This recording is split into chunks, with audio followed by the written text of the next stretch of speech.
Bonjour à tous, merci d'être avec nous. Aujourd'hui, votre invitée est Cécile Bodin qui vous présente son ouvrage Marque de fabrique aux éditions Presse de la Cité. Bonjour Cécile. Bonjour Guillaume, bonjour tout le monde. Merci d'être avec nous, d'avoir accepté l'invitation. Cécile Bodin, avant de parler un peu plus en détail de Marque de fabrique aux éditions Presse de la Cité, qui d'ailleurs, j'en profite pour remercier Marie-Jeanne qui sans elle cette interview n'aurait pu se faire. Simplement, oui, savoir un peu plus sur vous. Comment la passion pour l'écriture est arrivée? Racontez-nous. La passion pour l'écriture est venue avec la passion pour la lecture. En fait, quand j'étais petite, j'écrivais tout le temps au collège des cahiers avec des nouvelles, des poèmes, des pièces de théâtre, enfin n'importe quoi. Puis ensuite, j'ai arrêté en grandissant parce que vous savez ce que c'est la vraie vie. Il faut avoir un vrai travail, rembourser un vrai crédit, élever les enfants. Et puis, il arrive un moment dans la vie où, à un certain âge, lorsque tout ça s'est fait, mon mari m'a encouragée à me donner un an ou deux pour essayer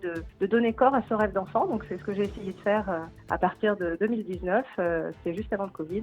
Ça a donné Marque de fabrique et deux autres qui suivront. Et sinon, entre les deux, j'étais DRH dans l'industrie et le service. Donc vous voyez, ça n'a strictement rien à voir. Quelles sont vos lectures en ce moment? Ou est-ce que vous prenez le temps de lire un petit peu malgré que vous êtes dans vos propres histoires? Alors, je lis lorsque je n'écris pas parce que je n'arrive pas à faire les deux à la fois. Et quand je lis, je lis en gros les romans policiers du moment. Donc, j'adore Norek, j'adore Migné, j'adore Bussy, j'adore Thiez, voilà.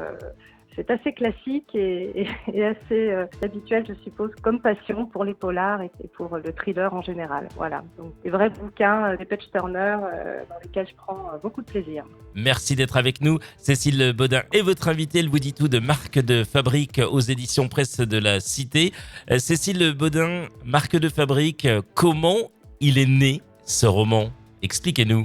Il est né en fait de la conjonction de plusieurs envies. D'abord, j'avais envie de parler de l'Ain, qui est un département de cœur pour moi. Mes grands-parents en étaient originaires et j'ai passé une grosse partie de mon enfance à Trévoux, donc j'avais envie de parler de ce département. Ensuite, j'avais envie de parler de l'industrialisation française. On parle beaucoup de désindustrialisation, mais moi, je me passionne pour l'industrialisation, pour tous ces métiers, ces lieux qui aujourd'hui sont à l'état de ruine et que moi, je trouve absolument fascinants et je me demande tout le temps ce qui a bien pu s'y passer. Et voilà, et je me suis dit, il faudrait inventer une histoire qui se passe dans l'Ain. En plus, c'était le premier département industriel de France, donc ça a du sens, il y a des endroits fabuleux et l'histoire de Marque de fabrique est venue, j'allais dire, assez naturellement. C'est les lieux, en fait, qui m'ont inspiré cette histoire. Lorsque je suis passée à Trévoux et que j'ai travaillé sur les tréfileries, je me suis dit, quelqu'un doit être mort dans ces fils d'or comme ça, parce que c'est comme ça que je le voyais. Et c'est venu, en fait, assez naturellement et assez simplement. Marque de fabrique, c'est l'histoire de quoi, en quelques mots, pour donner envie à celles et ceux qui vous écoutent d'aller le découvrir dans toutes les bonnes librairies? Alors, Marque de fabrique, c'est un thriller historique et dans ce thriller, on va suivre deux enquêtes en parallèle, puis bien sûr, elles vont se rejoindre. Ces deux enquêtes sont menées par deux femmes de leur temps, une plutôt jeune, qui est une des premières inspectrices du travail de l'époque, puisqu'on est à la fin du 19e siècle, et qui va enquêter sur la mort suspecte de deux ouvriers qui, étrangement, étaient de parfaits sosies. Et la deuxième enquête est menée par une religieuse un peu revêche qui s'appelle Sœur Placide et qui va, elle, enquêter sur la disparition mystérieuse d'une pensionnaire, d'une usine pensionnat dans une usine de soierie. Voilà. Donc ces deux enquêtes vont d'abord être menées parfaitement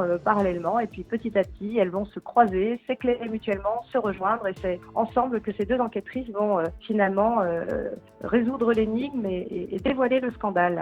Eh bien, ne nous en dites pas plus. Suspense. Quels sont vos projets pour la suite? Je crois qu'il y a des choses déjà qui sont écrites, il y a des choses en préparation, mais voilà, on peut pas trop en dire. Mais déjà, on est sûr, il y a deux livres qui vont arriver, c'est bien ça?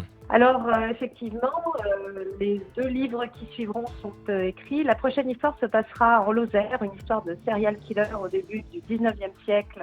Des morts, des morts suspectes dans la Lozère, pas très loin après la bête du Gévaudan et les guerres de l'Empire. Et le dernier volet de ce qui était pour moi une trilogie sur le 19e siècle se passera dans la Lorraine du fer, dans les mines de fer et les hauts fourneaux de la vallée de la Chière, du côté de Longwy. À chaque fois, l'idée, c'est de mettre en valeur aussi des métiers, des patrimoines, des territoires et des gens, en fait, de la petite histoire qui ont fait la grande histoire du 19e siècle français. Cécile Bodin, on rappelle votre nouveau roman Marque de fabrique aux éditions Presse de la Cité. Merci d'avoir accepté notre invitation. Merci à vous, c'était très agréable et très sympa.